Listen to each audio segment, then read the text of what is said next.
What's up, Riftbounders? I have another VOD review. This time it is Kaisa versus Master Yi. This was a VOD I took of myself playing in one of the Runes and Rift tournaments. I believe it was from sometime last week, but I'm just getting around to looking at it now. Unfortunately, I did miss out the first two turns of this game, and but there wasn't too much that happened. So I went second, and my opponent played a poro turn one. I played a watchful sentry on my turn one. As you can see, it's in the discard.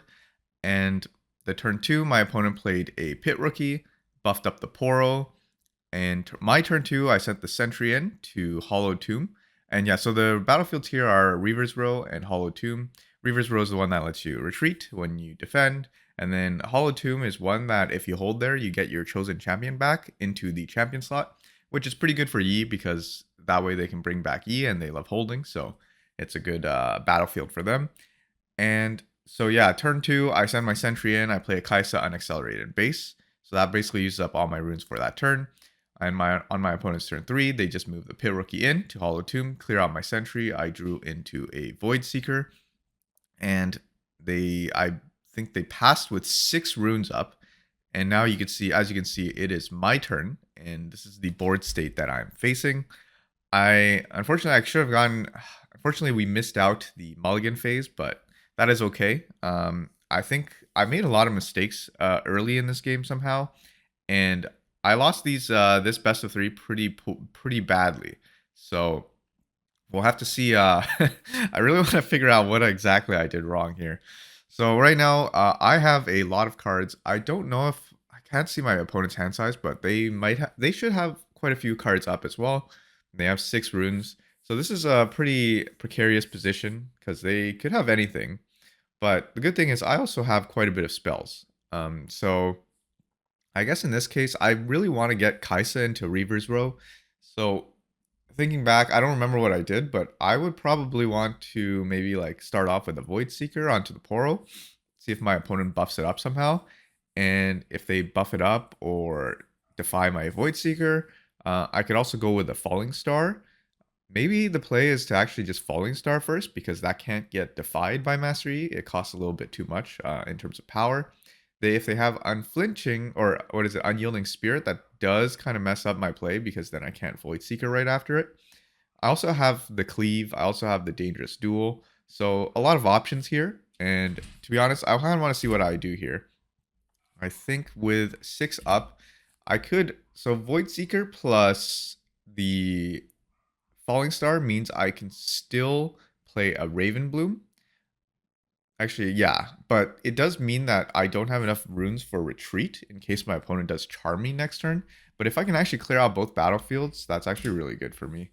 So I think, yeah, what do I do? I tap the Kaisa, thinking I'm gonna do something here, and I play the Ravenbloom plus the Dangerous Duel. And I guess the play here, I guess I go in to Reavers. I can still cleave if my opponent plays something else. But right now I'm at 6-6. Like I can't even cleave to get over. I guess I would go into Hollow Tomb maybe. Yeah, I go into Hollow Tomb, and my opponent buffs it up with a Discipline, so I'm forced to cleave here. And then they use a meditation. They draw a card and exhaust a rune. I get my 3rd point. I also draw into a Hopeful, and I have 1 up for retreat. So they send in the Yi. They have enough for that. I retreat the Kaisa. Goes back into my hand. They go to 5. I'm pretty far behind in points here, which is kind of unfortunate, but it is what it is. I think the reason I don't use the Falling Star the previous turn was thinking, okay, if my opponent taps out on the next turn, I could Falling Star their Yi, because they're most likely they're either going to play like an Eggplant or a Master Yi. If they play a Master Yi, that's better if I can kill it with the Falling Star. The Faithfolk, Tasty Faithfolk is not as good value to Falling Star, but it's okay if they have no units. So my opponent puts in the Yi, they have 2 up, they pass it back, so they most likely have some sort of buff spell for Master Yi, so I can't just Falling Star it, I think. And I think I feel like I needed to get rid of that poro on the Reavers on the previous turn, because that poro basically scored them like 2 extra points, or it scored them an extra point here. And although they are on odd points, I'm just so far behind. I basically need to get points as much as I can. And that poro is really strong. Like I need to cast a spell on it eventually. So I mean, what I could do here is I could Void Seeker the Master Yi and then try Falling Starring both. But if my opponent has any sort of like spell, like it would get voided. So what do? I cast Falling Star first. I think that is I think the reason I cast Falling Star first is I know it can't get defied. And if I cast Falling Star onto the Poro and the Yi, my opponent could potentially save the Poro with a spell. Let's see what they do. They discipline and they buff up the Poro. So Yi has 3, the Poro has 2. And then I cast the Void Seeker onto the Yi, which gets me a Ray. Okay, and that Ray should allow me to clear out the Poro here. Yeah, I clear out the Poro with the Ray, and I'm able to get to here. So I go to 4, and I place down a Hopeful. I still have a Retreat. And I believe that at this point, my opponent has a few plays. They could play the Tasty Faithfolk. They could play the Deadbloom. But I kind of had to go on the points, which just because I was so far behind. It's 4 to 5, which is not the worst, I believe. But I believe for their turn, yeah, they just throw in the Deadbloom. I play the Retreat here, mainly because it's kind of nice to have Dangerous Duel because it has the Legion effect, +2. It lets me go over stuff, but this Deadbloom is just way too thick, I think. So I grab the Dangerous Duel. I put it back in my hand. My opponent does charm the Hopeful, so I lose out on a lot of might. Back to my turn. I go to 5 points, and at this point, I draw into a Watcher, which is pretty good. But the issue is the Watcher only trades with the Deadbloom. I feel like I have to kill the Deadbloom here. Like I think the play is because right now I'm at 10. I could accelerate Watcher. I can't Dangerous Duel it. If I save the Watcher for next turn, I could actually Dangerous Duel it. So maybe it's actually Kaisa plus Poro, and then next turn Watcher plus Dangerous Duel to clear out the Deadbloom. The thing is, what I forgot is that my opponent's Deadbloom is on Hollow Tomb. So if my opponent holds there, they get their Yi back for free, and then their Yi just will conquer the Reaver's Row. I think this was one thing I just completely forgot about, because what happens is I think I actually opt in to to clear out the Deadbloom next turn, because I assume I was like, oh, they're at 6 unless they have like a Tasty Faithfolk. I can at least hold out and get better value at least on my next turn. So I think what I did was this was a little bit of a greedy play, and also because I forgot I just lose the next turn. They Hollow Tomb, they bring out the Yi, and then I think I even pointed it out to my opponent. I was like, I just lose because I play the Kaisa and Poro. So yeah, the correct play this turn was to actually just play the Watcher, go in with the Watcher, trade with the Deadbloom, or not even trade with the Deadbloom. I'd go in with Watcher plus Student. So in case my opponent buffs up the Deadbloom to 10 plus 2, like, what is it, 12? I would at least bring it down to a 9 with the Watcher, and then I can go for a trade with Watcher Ravenbloom. Worst case, they trade.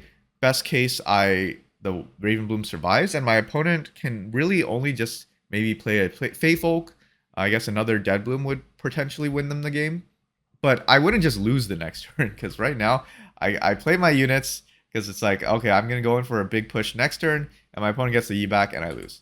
So I think the importance of recognizing the battlefields, especially the ones that you're not too familiar with, is pretty key, because I just got destroyed because I was not thinking about the Hollow Tomb battlefield. So on the next game, I believe I side out. What did I even do? I side in some. I'm actually not too sure what I side in here. I think I side in an extra smokescreen just because it's good against the Yi matchup.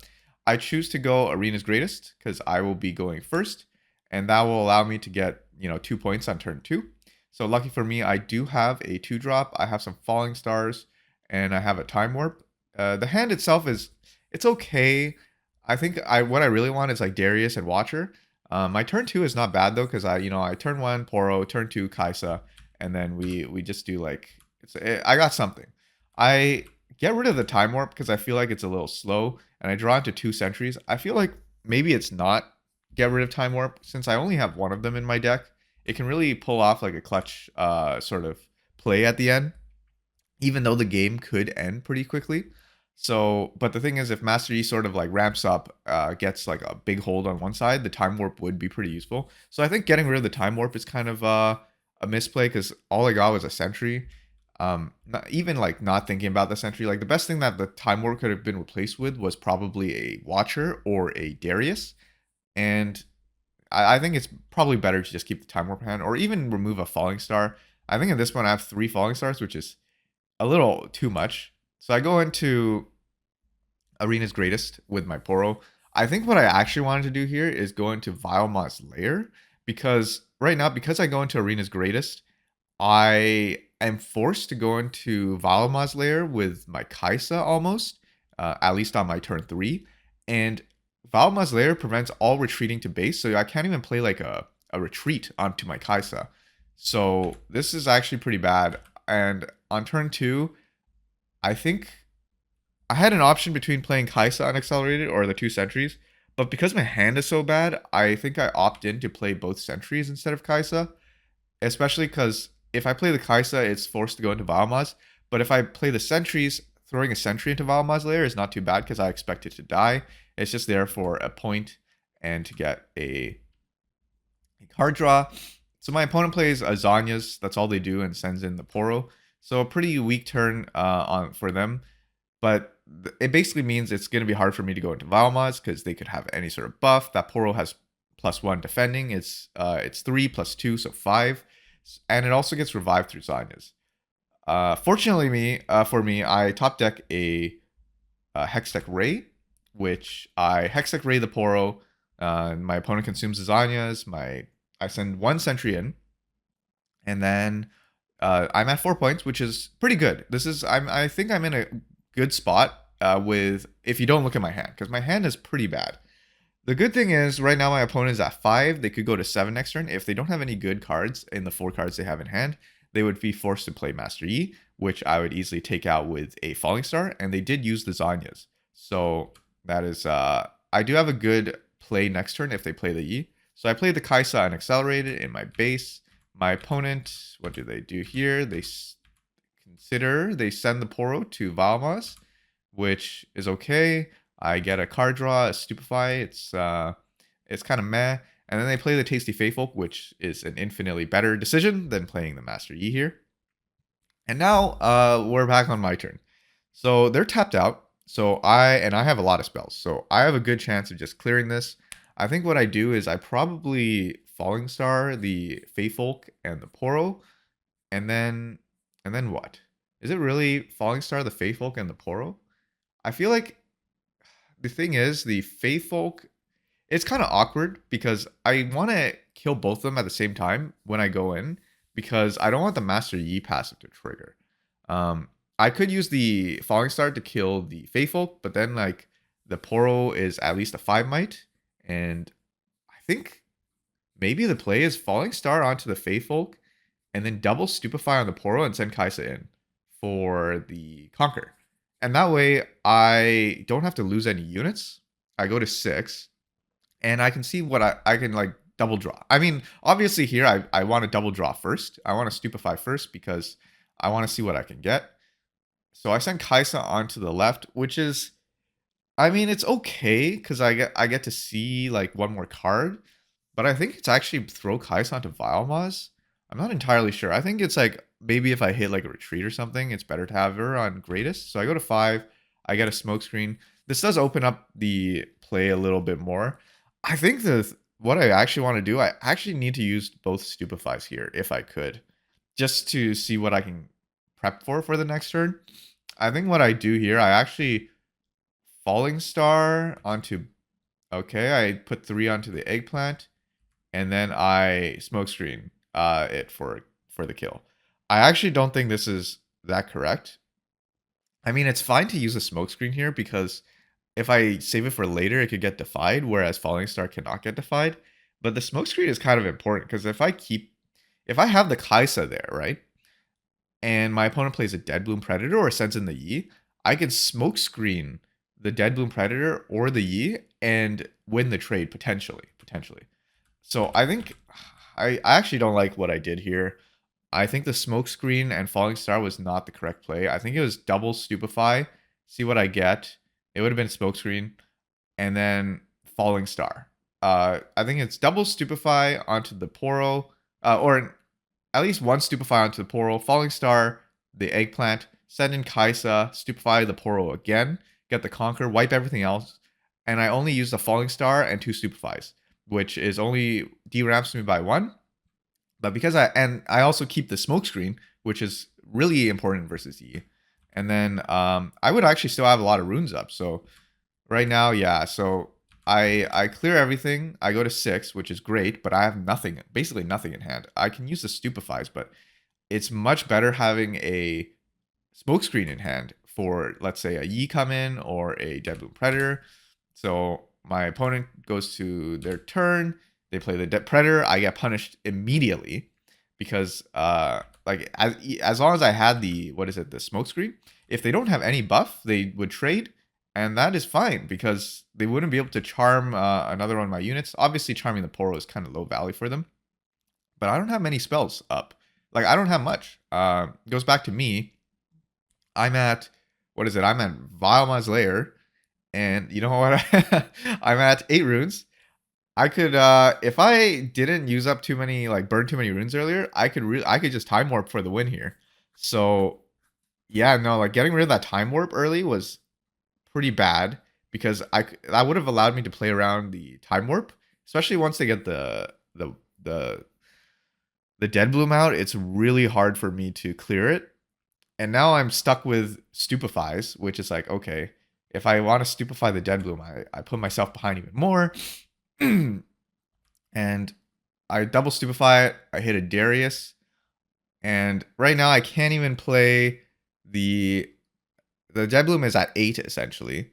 If I can't even play the Darius because it's unaccelerated because I had to double stupefy. So I think my only play here is to Falling Star onto the dead bloom. And yeah, so I Falling Star onto it. I lose everything. I play a Hopeful. My opponent's at 4 to 7. It's still not the worst, but the thing is I have no runes. Like I can play a Darius next turn, but it's not accelerated, and I can't do anything. So my opponent, they probably just bring out the E. They get that point, and now I go to 5. I have I feel like the play here is to Falling Star the Yi, and then if that doesn't kill it, I can Hextech Ray it, and then see if, because like I'm basically forcing my opponent to have another Dead Bloom or a Tasty Faithfolk to stop me from winning the game. But what do I do here? I think I do Falling Star onto the Yi, and then I play the Sentry, and I don't move my Hopeful. I guess this is also fine because if my opponent has an accelerated unit, I lose the Hopeful for free. So it's better for me to just leave both of them at base and then try to push in next turn for 2 points. And if they do have an accelerated unit, I have ways to get around it. I have Darius and I have Hextech Ray. So my opponent plays the Faithfolk onto the right. And what do? They're at 6. I'm at 7. That's at 8. So right now I can win if I Hextech Ray Darius onto the Faithfolk. But they do have a Defy, which, yep, cancels out the Hextech Ray. And now I can't play the Darius. Well, I would still play the Darius, but the Darius can do nothing because it doesn't have the accelerate, or it because like if you get defied on your Hextech Ray, it doesn't trigger the Darius effect because it's as if you never played the card. And then at this point, what do? I get a Stupefy. I play the Stupefy. Is that right? I guess my play is like, okay, I'll go in next turn with Darius because they don't win unless they have another accelerated unit. I draw the smokescreen, and then I'm thinking, okay, I could go in. That thing is at 7. I bring it down to 3. My hopeful could go over it, unless they have something else. If they have a discipline, which I believe at the end they do have a discipline. So it's actually good that I did just pass here, I think. But I actually should not have passed here because I should have sent the sentry in. It would have drawn me an extra card and then also forced them to have some way to go into the other battlefield. So I think here, yeah, like I would have to send the sentry into the right. And then the most likely thing they could have here is Deadbloom Predator. And what do? So they play. We're at 7-7. And then they play the Deadbloom. Okay, so if I sent the sentry into the right, I would have lost anyway because they would have played the Deadbloom there, gotten the Conquer. So not sending the sentry in is okay. It's not the worst, but I did. Now they do have the Deadbloom plus the Tasty Faithfolk. We go to my turn, and I don't think I have enough might to clear this because they're like, let's say I play Darius, I play Smokescreen, I bring their Faithfolk down to a 2. They still have 10. I do have enough to clear it if my smokescreen can go through. But they have 4 runes up, and then what happens is pretty sad. I play the Darius, which my opponent actually mentioned that I should have played the smokescreen here first, but it doesn't matter because I play the smokescreen to hit the Faithfolk, and it gets defied. And at this point, Darius cannot activate, and I cannot win because they'll just win next turn. I have to clear the left battlefield, and yeah. I think even if I did play the smokescreen first, my opponent probably would have defied it anyway because there's not much that's better. And yeah, so my Darius cannot move unless I retreat something, and even at that point, it's like, let's see, if I retreat my sentry, my Darius goes to 7. I have 4 plus 7, which is 11, and it's not enough to go over the 14 on the left. So at this point, yep, I concede, and I lose this. Pretty a 0-2. Not great, not great. But yeah, I think in their hand, my opponent had 2 disciplines and a poro. So let's go back here a little bit. I think at this point, what I should have done is, I think if I had a watcher somewhere at some point in the end, like I definitely could have won this one. But I didn't hit any watchers this game, and I also threw away my time warp. So I think the biggest mistake was throwing away the time warp at the beginning, because time warp actually just like clutches you the game. Because I could have just like played it a little bit safer, gone to 7, and then time warped for the game. And then that one turn where I should have used 2 stupefies. Yeah, this turn I should have used 2 stupefies, a falling star, and then clear out the right. And then I'd have 2 more cards. I'd be able to, like, sure, I might lose the Kaisa to a Deadbloom, but I have the smokescreen. So, I mean, like, my opponent would have to play Deadbloom plus some sort of buff spell. So they would play Deadbloom, and then I guess they could have a Defy up. At least I would get the Defy out of the way earlier, so I can at least know what I could potentially play around. They probably wouldn't have that much after defying. Yeah, I guess they could still go through this play. They would defy, and then they would charm, and then I would still lose the same amount, but at least I would still have, I think I would have more units instead of having these stupefies in my hand, which forces me to target the Deadbloom here, to kill it off, which brings me down to like almost no runes. I think if I, yeah, use the stupefies a little smarter earlier, I would have maybe like at least 5 runes here, and five runes. I'd be able to play a Darius on this turn at least. And then next turn, my opponent plays the Yi, clears that. I could Hex Tech, kill the Yi. I could play the Darius. Or I'd be able to Falling Star, kill the Yi here, and then play the Darius for double Conquer. And then I would win on this turn. Yeah. All right. So I guess I kind of figured out why I lost this game. And obviously the previous game was had quite a few misplays as well. But I think I did learn a little something, especially in the Master Yi matchup. You do want to make sure to preserve your runes, and even if you're going first, I think Time Warp is worth keeping, especially both games at the very end. I just could not get through the big might that my opponent would put down. So if I just went to the other battlefield, I'm at 6. I go to 7. I Time Warp for 8. And that would actually be another win condition for me.